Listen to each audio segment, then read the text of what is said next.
ایران نے اسرائیل پر حملے روکنے کا اعلان کر دیا، خبردار کیا کہ لبنان پر دوبارہ جارحیت کی گئی تو مزید سخت جواب دیا جائے گا۔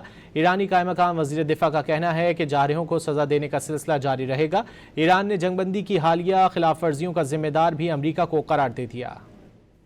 ایران نے اسرائیل کے خلاف فوجی آپریشن روکنے کا اعلان کر دیا۔ ایرانی فوج کے خاتم الانبیاء ہیڈ کوارٹر کے مطابق لبنان میں اسرائیلی جارحیت پر دشمن کو دردناک جواب دیا گیا۔ خبردار کیا کہ دوبارہ جارحیت ہوئی تو دشمن کو زیادہ سخت اور شدید جواب ملے گا۔ قائم مقام ایرانی وزیر دفاع ماجد ابن الرضا کا کہنا ہے کہ صہیونی ریاست تاریخ کی کمزور ترین حالت میں ہے۔ انہوں نے عزم ظاہر کیا کہ ملک کے مفادات اور سلامتی کے دفاع سے ایک لمحہ پیچھے نہیں ہٹیں گے۔ ہر جارحے کو سزا دینے کا سلسلہ جاری رہے گا۔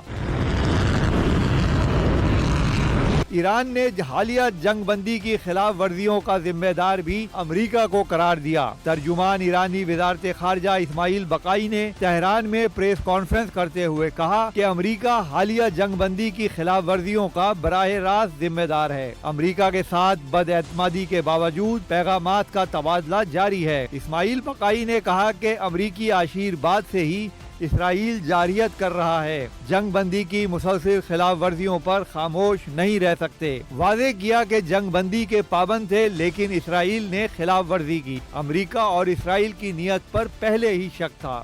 انہوں نے واضح کیا کہ ملک کی سلامتی اور مفادات کے دفاع کے لیے تیار ہیں۔ اسماعیل بقائی نے مزید کہا کہ لبنان میں جنگ کا خاتمہ جنگ بندی معاہدے کا حصہ تھا۔ جب جنگ بندی کی خلاف ورزی ہوتی ہے تو سفارتی ٹریک بھی متاثر ہوتا ہے۔ انہوں نے واضح کیا کہ ایران نے سعودی عرب پر کوئی حملہ نہیں کیا۔ ایرانی مسلح افواج جب کارروائی کریں گی تو اس کا اعلان بھی کیا جائے گا۔